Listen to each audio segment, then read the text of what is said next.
Phonemes. Speak and read. Milestone 3. Associating sounds with words. All students are different and they learn at different speeds. We know a student is ready for Milestone 3 when they display certain skills.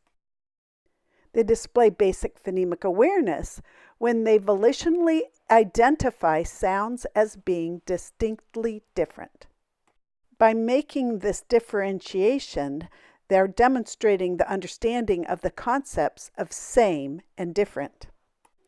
By this time, they've also demonstrated the ability to blend the sounds of the phonemes in a left to right progression.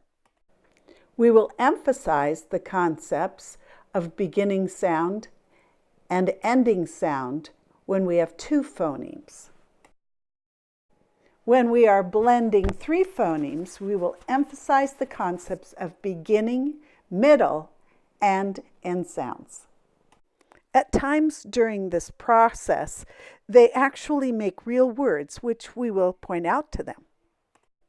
During Milestone 3, we specifically are exploring the sounds in words.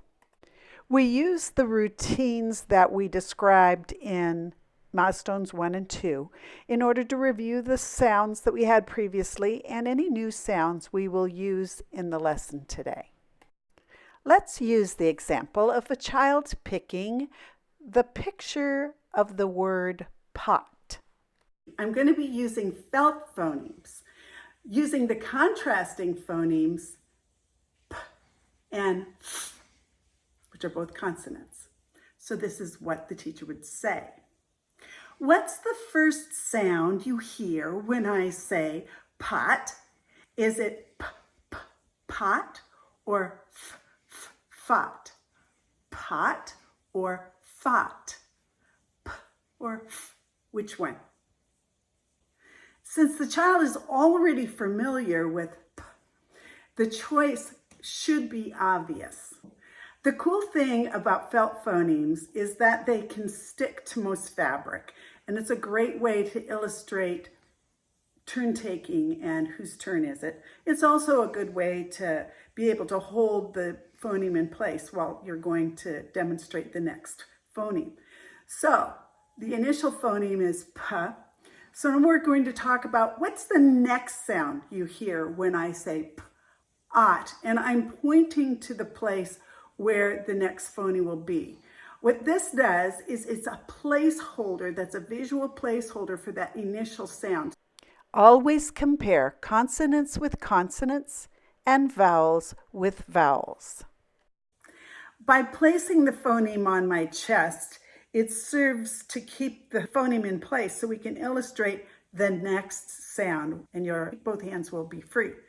So it's also demonstrating that we are going from left to right when we're progressing through building the word. So what's the next sound you hear when I say p, ot, or I can go p, ot. What's the next sound you hear when I say p, ot? Is it p, ot or p, oot? Again, I'm giving two choices that are distinctly different. P, ot or p, oot. And again, if I hold the phoneme up, it's demonstrating p, ot or p, oot.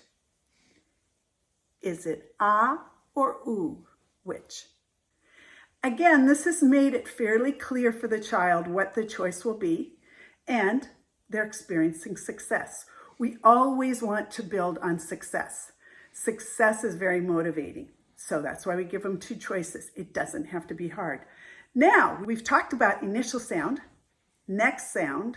Now we're going to talk about the last sound. What's the last sound you hear when I say pot? Pot. What's that last sound? Pot. And it doesn't hurt to give more than one demonstration. Pot. And now again, I'm going to give two choices of contrasting sound and color. Is it pot or is it paf? Again, you can hold it up and say, is it pot or is it pa?